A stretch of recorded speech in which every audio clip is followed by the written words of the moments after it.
Vamos lá. Ficou bonitinha essa plantinha aqui atrás. Ficou. Você sabe que eu gosto dessas coisas? É, bacana. Eu gosto dessas coisas. Fala, meus amigos, olha com quem eu tenho. Não. Gravado é foda, né? Gravado é fácil, né? Mas depois eu vou editar. Tranquilo. Fala, meus amigos, olha quem eu trouxe aqui no canal hoje. Douglas Garcia. Bem-vindo ao canal. Prazer estar com você, te conhecendo aqui. Eu vou até te contar uma coisa. Nos bastidores eu estava falando aqui pra você que eu nunca fui atrás de nenhum político, né? Na época, o cara que eu fui atrás não era político. Hoje ele é. Você vai dar risada, gente. Quem é? Arthur. Sério mesmo? Vamos todos questionar. Mas você sabe que eu falo muito com meus inscritos aqui. Eu não sou um cara que bato no peito, falo que eu sou o dono da verdade.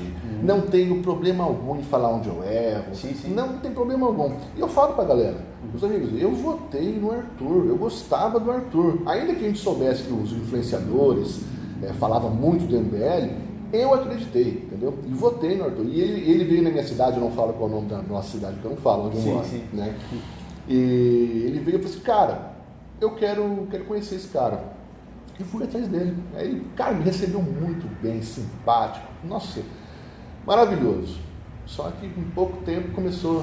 Se revelou quem realmente era. Se revelou. Eu confesso que eu fiquei surpreso. Né? Não que eu não imaginava, eu imaginava a possibilidade de acontecer algo que aconteceu, mas se eu fosse apostar, eu falei, não, ele não vai fazer. Deu no que deu. Pois é. Mas ele não era político. E você é. E eu estou aqui. Porque eu admiro o seu trabalho, acho que você é um cara jovem, eu acho que a tua estratégia é de pouca palavra e muita ação. Né? E eu acho que a gente precisa muito de pessoas assim como você. Quem é o teu maior desafio como político e no seu mandato? Meu maior desafio como político? Cara, ninguém nunca me fez essa pergunta, mas eu acho que o meu maior desafio como político é tentar conter o meu espírito militante dentro de um corpo político, porque eu sou político, né? Eu tenho que ser político. Ser político, hoje em dia, a gente tem qual é o nome mesmo da palavra? É pejorativo, as pessoas veem no sentido pejorativo de ser político, mas ser político é aquela pessoa que vai conseguir construir pontes para fazer com que determinado objetivo no meio político seja atingido, né? Seja a proibição da ideologia de gênero, por exemplo, que é uma pauta que eu defendo, o fim da doutrinação ideológica, que é uma pauta que eu defendo, a preservação absoluta do direito à liberdade de expressão, que é uma pauta que eu defendo. Todas essas pautas, elas precisam ter uma ponte para se tornarem realidade. O político é aquele homem que vai se dispor para conseguir articular com os demais que hoje estão nas instituições para fazer com que isso seja canalizado, seja através de projeto de lei, seja através de decisão judicial, seja através das instituições trabalhando de forma democrática. E eu, quando entrei na Assembleia, eu entrei com esse espírito militante. O que é o espírito militante? O espírito militante é aquele cara que não é que detesta a política, mas é que está cansado dessa forma de ter que ajoelhar no milho, às vezes, para conseguir alguma coisa. Tem como você fazer isso daqui? A gente vai conversando para a gente conseguir atingir esse objetivo. Nada ilícito, mas sempre ter que depender da vontade de alguém superior a você, que tem mais força do que você, ou de um colegiado que sozinho você não consegue realizar nada. E para uma pessoa que foi criada num mundo fora da política, para uma pessoa que veio da rua mesmo, é extremamente difícil. Então acho que hoje o meu maior desafio é tentar moldar o meu espírito militante para caber dentro de um corpo político e canalizar essa vontade, que são defendidas pelas pautas conservadoras do povo, que é militante também, se torna uma realidade. Isso é extremamente difícil. Não sei se eu consegui fazer você Não, entender. perfeitamente. Inclusive eu nem ia fazer essa pergunta, mas por conta da tua resposta eu vou fazer outra. Você vê essa dificuldade que você diz ter, é um desafio na verdade, sim, né? Sim. Não uma dificuldade, mas um desafio. Você vê que algumas dos desafios que Bolsonaro enfrenta, alguns desses desafios é esse que você falou? Com certeza, porque o Jair, ele teve toda a sua vida pregressa baseada nisso. As declarações que ele tinha no Congresso Nacional que foram bem espontâneas. Dá que eu tiro outra! Se eu tivesse dado um burro nele, eu desmontava, entendeu? Essas coisas, quando você chega numa casa legislativa, hoje está bem pior do que na época dele. Hoje está assim 1 milhão de vezes pior. O politicamente correto imperou total. Então você tem que ter um jogo de cintura para não perder a sua essência, para você conseguir expor aquilo que você pensa de uma forma que não dê armas para o seu inimigo, né, utilizar contra você, porque hoje qualquer coisa que você fala pode ser provocada às instituições para declarar como fake news, uma mera opinião ou como ato antidemocrático. Hoje, se eu me posiciono contra a vontade de um ministro do Supremo, já pode ser considerado como ato antidemocrático. Então o Jair, ele, durante a sua vida, ele sempre teve essa espontaneidade, isso é maravilhoso, isso é que as pessoas querem se ver representadas em um político que fala a mesma língua que eles, entendeu? Só que falar a mesma língua que o povo, no meio político, dentro das instituições, é considerado quase que um crime, né? E cada vez está ficando mais difícil ainda, né? O Jair, ele enfrentou esse problema, enfrenta pior ainda como presidente da República, porque eu entendo que o cargo de presidente da República, se o cargo de deputado, você já tem que ser polido, em algumas palavras, para presidente é 1 milhão de vezes pior. Eu não sei como é que ele consegue acordar de manhã pensando, pô, eu não posso falar isso, não posso falar aquilo, não posso falar aquilo outro, tenho que mudar isso, tenho que mudar aquilo, tenho que mudar aquilo outro. E apesar de tudo, apesar de ter que polir o seu discurso, ele ainda continua sendo ele mesmo, né? Então eu acho isso muito bom, representa bastante a vontade do povo, não perdeu a essência, e é uma dificuldade que todos aqueles que vêm do povão para o meio político, né, que eles costumam falar elite política, tem essa mesma dificuldade. Imagino. Eu não vou pedir para você comentar o meu comentário, para não ficar chato para você, né? Que às vezes você tem um comentário diferente, um posicionamento diferente, mas eu costumo conversar muito com eles e digo o seguinte, que eu não vejo o Bolsonaro perfeito, né? Ele já errou, erra e vai errar. Sim. E isso não há problema algum, muito pelo contrário, o que me admira nele é a espontaneidade, como você falou, a verdade, né? Esse espírito de povo que ele tem. E se alguém tem alguma dúvida a respeito da sinceridade dele, é só lembrar do vídeo da reunião ministerial. É aquilo que o cara é nos bastidores. É aquilo, né? Mesmo. Agora, eu vejo, é por isso que eu não quero constrangê-lo de você comentar a minha posição. Mas eu vou aproveitar que nós estamos juntos aqui, que eu vejo o seguinte, algumas pessoas esperam de Bolsonaro esse espírito militante que você acabou de falar. E é óbvio que nós gostaríamos de fazer, é óbvio que você gostaria de estar lá batendo em todo mundo, mas não vai levar a lugar algum. Então eu vejo o Bolsonaro muito maduro, vejo maturidade da sua parte em se adequar, porque nós estamos diante de um sistema absolutamente esquerdista, de uma constituição esquerdista, comunista, né? E como que nós vamos fazer o jogo? Eu tenho uma ideia, eu tenho um pensamento, né? É uma opinião, não posso dizer que isso é verdade, mas eu acho que o Bolsonaro não pode contar com o exército. Se de repente ele pensasse em contar, eu vejo em algumas ocasiões que alguma coisa mais severa deveria ter sido feito por conta de tudo que ele já sofreu. São percepções, né? Diante disso, ele tem que se adequar a um sistema que está absolutamente contra ele. O sistema não o favorece e as pessoas que fazem parte do sistema também estão contra ele. Então, ele tem que se adequar, segurar a onda, e algumas pessoas que gostam de Bolsonaro acabam vendo ele falando até, pô, mas ele é frouxo, ele mudou, e não sei o que. Pô, não mudou, o cara é do mesmo jeito, só que nós precisamos entender que a guerra, né, décadas de comunismo sendo vencidas em 18 meses com uma pandemia no meio. É impossível pensar isso. Seria só a base de um milagre acontecer alguma coisa desse gênero. Então nós temos que ter paciência. Eu falo, o Celso de Mello anunciou hoje que está aposentando, você viu? Aposentando, dia 13 de outubro, né, ele sai. Então, mais uma cadeira em nome indicada, ou melhor, a primeira cadeira indicada pelo nome do Bolsonaro. Algumas pessoas vão criticar ou não. Eu também acho que se for o Jorge lá, não seria o melhor. Mas se o Bolsonaro está fazendo, ele tem as razões disso, de fazê-lo, né? Eu também não achava que o Aras era uma boa indicação. Eu não tenho um A para falar do cara. E as pessoas falam o seguinte, pô, mas então, Ítalo, a gente não pode criticar? Claro que pode criticar, mas eu tenho uma ressalva para os influenciadores. Os influenciadores precisam entender que a maior força de Bolsonaro é o povo. E se você tem uma conversa entre intelectuais, é diferente você fazer uma crítica, fazer uma pontuação, do que você ir para frente da câmera ou no Twitter escrever algumas coisas, e aquela pessoa que não tem tanta aptidão para entender um texto, acaba entendendo que aquilo é um ataque ao presidente, o presidente passa a ser enfraquecido, desmoralizado, e aquela força, que é a única força que o Bolsonaro tem, passa a ser comprometida. Né? Então é o que eu penso, é o que eu venho falando.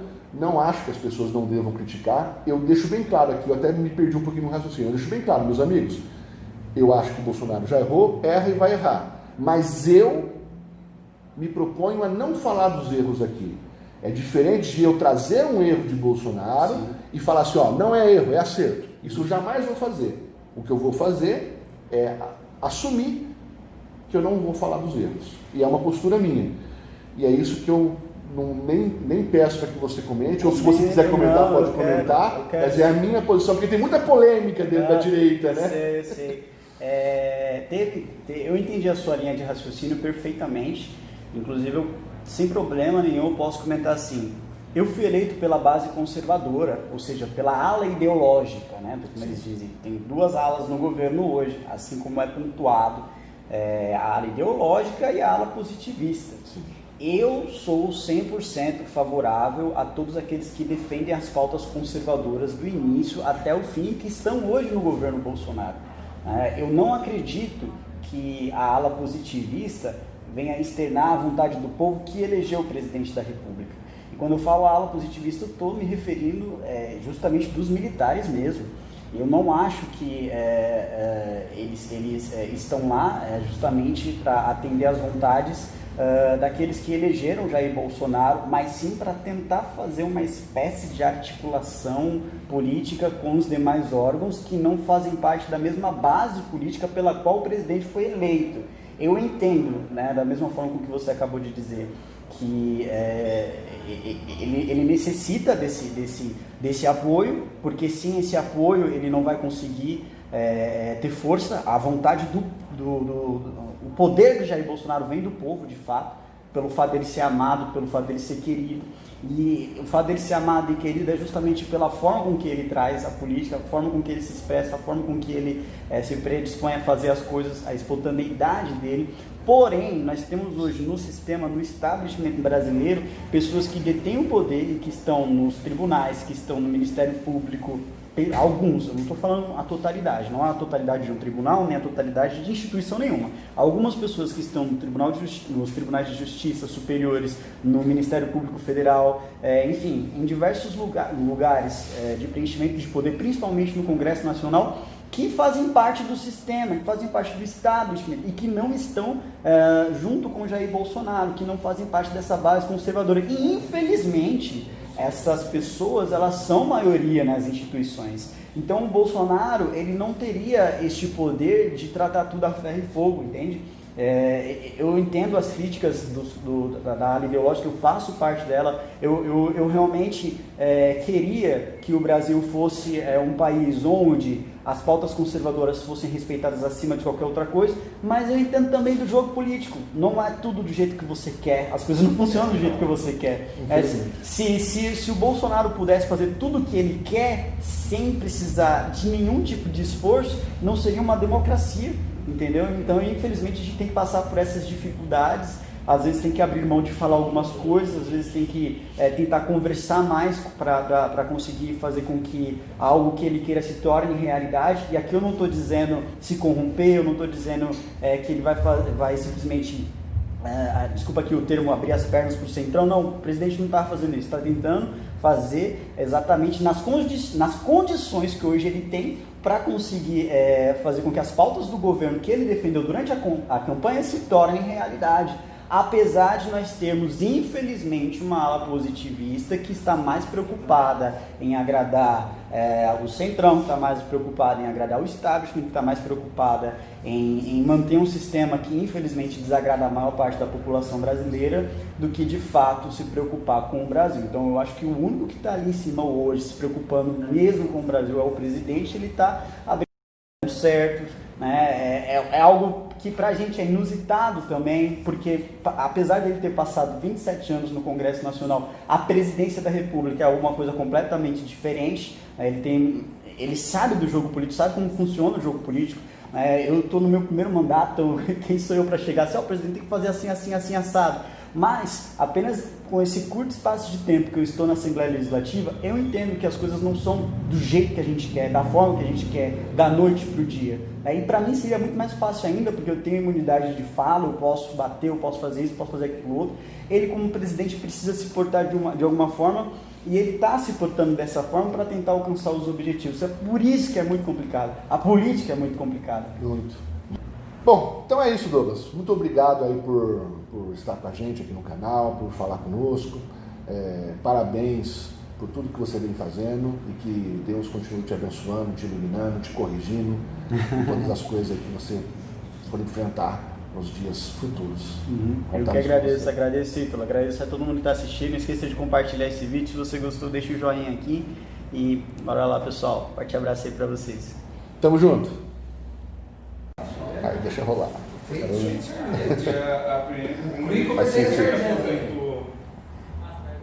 A gente já vai começar a gravar. Pode começar. Encosta aí, por favor. Vamos sério. Você é de São Paulo mesmo? Sou de São Paulo, capital. Assiste aqui. Sem qualquer compromisso com a verdade, Bolsonaro afirma que pagou auxílio emergencial de $1.000 aos brasileiros, quando na verdade o auxílio foi de R$600. Parodianos, eu quero lhe pedir licença por atrapalhar o seu vídeo. Eu vou colocar ele um pouquinho aqui pro lado e vamos conferir o que realmente o presidente falou. Não, preço moço!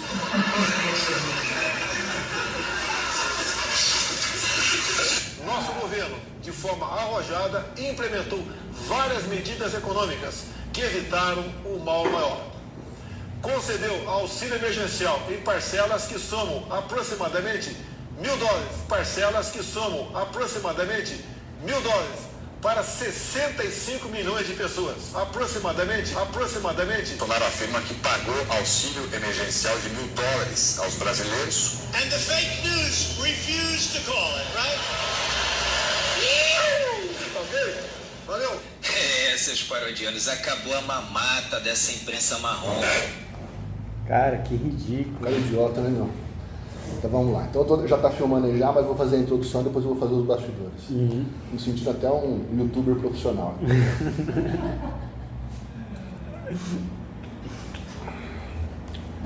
Tá bom. Deixa eu ver como é que eu vou começar. Tem gente aí? do lado? Tô.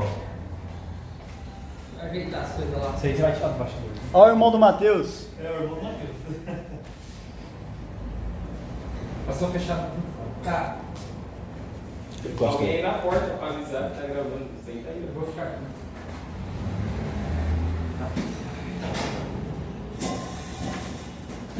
Vamos lá. As bonecas podem desligar aí.